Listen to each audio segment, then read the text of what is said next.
যদি বউ কন্ট্রোল করতে না পারো, বউ নিয়ে অন্য জায়গায় জায়গা বেটা। ওর শাস্তি হবে 5 ওয়াক্ত নামাজ জামাতের সাথে পড়তে হবে, ফজর সহ। আপনার মেয়েরে আমি সমাজের সামনে আনি নাই, কারণ আমি কোনো মায়ের ইজ্জত নষ্ট করতে চাই না, আমি আমার কোনো বোনের ইজ্জত নষ্ট করতে চাই না। যে অপরাধ করছে আমি সমাজে আইনা দাঁড় করে দিতে পারতাম, আমি মানা করছি, আমি বলছি না আমি তার আনবো না। আপনার মেয়ের ইজ্জত আমি নষ্ট করি নাই, চাইলে আমি এখানে ওরা দাঁড় করে দিতে পারতাম। মানুষ দেখছেন এখানে ক্যামেরা চলতেছে দুনিয়ার, আমি আমার এই বোনের ইজ্জত আমি এভাবে নষ্ট করব না। সে ভুল করছে, আমি এটাই বুঝাইতে চাইছি যে প্রকৃতভাবে দ্বিতীয়বার আল্লাহর কসম করে বলতেছি, দ্বিতীয়বার যদি আমি এইরকম আরেকটা কথা যদি আমি আপনার মেয়ের নামে আর জীবনে শুনবো, বেটা তরে শুদ্ধ আমি এখান থেকে খেদাই দেবো, কিন্তু কয়ে দিলাম। যদি বউ কন্ট্রোল করতে না পারো, বউ নিয়ে অন্য জায়গায় জায়গা বেটা। আরেকবার যদি আমি দ্বিতীয়বার শুনবো, আর মোবাইল চালানো বন্ধ। আজকের যে এই বিচার ব্যবস্থা আমরা দাঁড়িয়েছি, এই বিচার আমরা করলে অনেক কিছু করতে পারি, বললে অনেক কিছু বলতে পারি, কিন্তু আমি চাই ও মন থেকে ভালো হোক।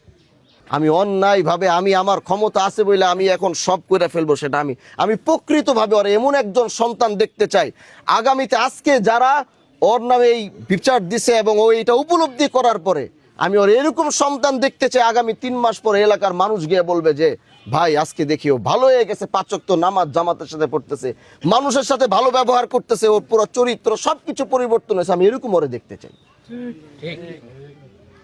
মানুষ চাইলে সবকিছু সম্ভব। আমি এই মহিলাটারে দেখতে চাই যে এই মহিলার ভালো হবে। আমার কাছে ক্ষমতা আছে, আমি চাইলে এখন বলতে পারি তালা মাইরা দিয়া কালকে থেকে এই বাড়িতে আর কেউ থাকতে পারবে না। তাহলে কারো বাপের সামর্থ্য নাই ওরা এই বাড়িতে রাখার। আমি যদি বলি এই বাড়ি তালা মাইরা এই মেয়ের ওরা থাকতে পারবে না, কেউ সামর্থ্য আছে ওরা নিয়ে এখন বাড়িতে রাখা? বলেন পারবে কেউ নিয়ে রাখতে? আমি চাইলে সেটা বলতে পারি, আমি চাইলে সেটা করতে পারি, কিন্তু আমার হাতে ক্ষমতা আছে দেখেই যে আমি সেই ক্ষমতার ব্যবহার করব, বিষয়টা এরকম না। সমাজের মানুষের একটা ভুল হবে, সেই ভুলের পরিমাপটা দেখতে হবে যে দ্বিতীয়বার তাকে এই সুযোগটা দেওয়া যায় কিনা। যখন তাকে দ্বিতীয়বার সুযোগ দেওয়া যাবে না, তখন তার বিষয়ে এরকম কোনো ফায়সালা করতে হবে যেটার বিকল্প আর কোনো রাস্তা থাকবে না। পিঠ দেয়ালে ঠেকে গেছে, এখন এটাই ফায়সালার বাইরে আর কিছু নাই। কিন্তু প্রথমবার আমাদেরকে একবার হলো দেখতে হবে এই মানুষটাকে। সমাজের মানুষরা ভুল করবে, অপরাধ করবে, প্রথম ভুল করার পরেই তাকে প্রথমবার অন্তত একটা সুযোগ তাকে দিতে হবে যে দ্বিতীয়বার সেই ভুলটার জীবনে করে কিনা। আমার এই আমলে আমি বলেছি, আল্লাহ আমাকে যতদিন এই আসনে রাখবে আমি একটা সুন্দর সমাজ দেখতে চাই। সেটা কি আপনারা আমাকে দেখাতে পারবেন ইনশাআল্লাহ? বলেন দেখাতে পারবেন ইনশাআল্লাহ? ও যে ওরে মারছে, মারামারি করছে, যতটুকু ক্ষয়ক্ষতি হয়েছে, যাই হয়েছে, জরিমানা একটা নির্ধারণ করবেন এখানে। এই জরিমানা আপনার দিতে হবে, ঠিক আছে? রাখেন। এই আপনার স্ত্রীটা বলেন, মেয়ে মানুষ বইলা সব সময় খালি সহানুভূতি পায়, কিন্তু এই সহানুভূতি কতদিন সমাজের মানুষ দেখাবে?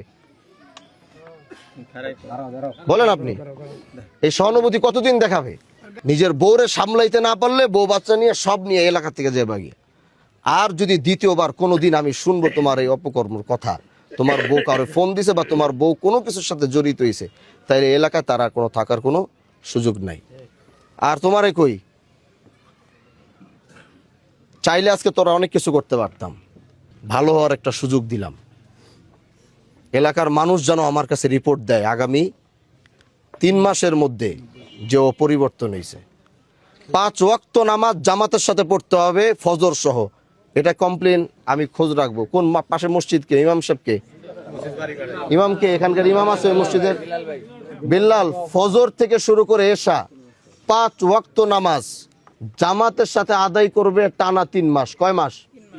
এর মধ্যে একদিন ফজরের জামাত যদি মসজিদে উপস্থিত না হয়, ওইটা আপনি লেখা রাখবেন, মনে থাকবে। কি বলছি কথা বুঝেন নাই আপনি আমার?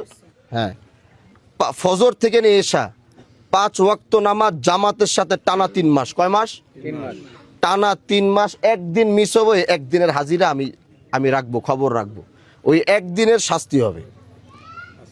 টানা 3 মাস, মনে থাকবে ইনশাআল্লাহ। ভুল হবে জামাতের সাথে। কি বলছি? ইমাম সাহেব যখন কয় আল্লাহু আকবার, তখন গিয়ে ধরতে হবে এবং টানা 3 মাস পড়তে হবে। তারপরে কি করতে হবে এটা আমি দেখব। শাস্তি আর অনেক বড়ই তো। ভাগ্যে শুকরিয়া আদায় করেন, 25,000 কইছি, 50,000 কই নেই। আশেপাশ থেকে আওয়াজ আইছে, আশেপাশ থেকে আওয়াজ আছে 50,000। আমি ওর দিকে তাকিয়ে কইছি 25, আর একটা কথা না, এই 25 কই থেকে কামাই দিব দিয়ে দিবে। শাস্তির মতো দিতে দেন, সহযোগিতা করবেন না। কথা বুঝাতে পারছি? সহযোগিতা করবেন না, ভুল করছে শাস্তি ওরে পাইতে দেন। এবার ও খাইটটা 25,000 টাকা দিয়ে দিবে, তাহলে গায়ে লাগবে। অপরাধ করার সময় আগামীতে ভুল করলে, আজকে তো 25,000 কইছে, আগামী তো আর এলাকায় থাকতে পারবে না, জরিমানা করবো তখন 1 লাখ, তখন বুঝবো না কেমন লাগে। আর তোমরা, ওরা এই এলাকায়, এই পরিবার, ওরা এখানে থাকবে।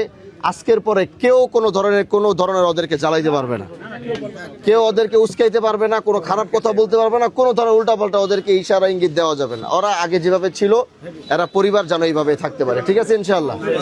জি ঠিক আছে, আসসালামু আলাইকুম। প্রবাসীদের জন্য নির্মাণ হচ্ছে দেশের প্রথম স্মার্ট সিটি, যেখানে থাকছে স্কুল, মসজিদ, হাসপাতাল, সুইমিং পুল, হেলিপ্যাড, পাঠাগার, জিম, সুপারমার্কেট, শিশু পার্ক সহ সকল নাগরিক সুবিধা। মাত্র 30 লাখ টাকা বিনিয়োগে মিলছে আকর্ষণীয় ফ্ল্যাট।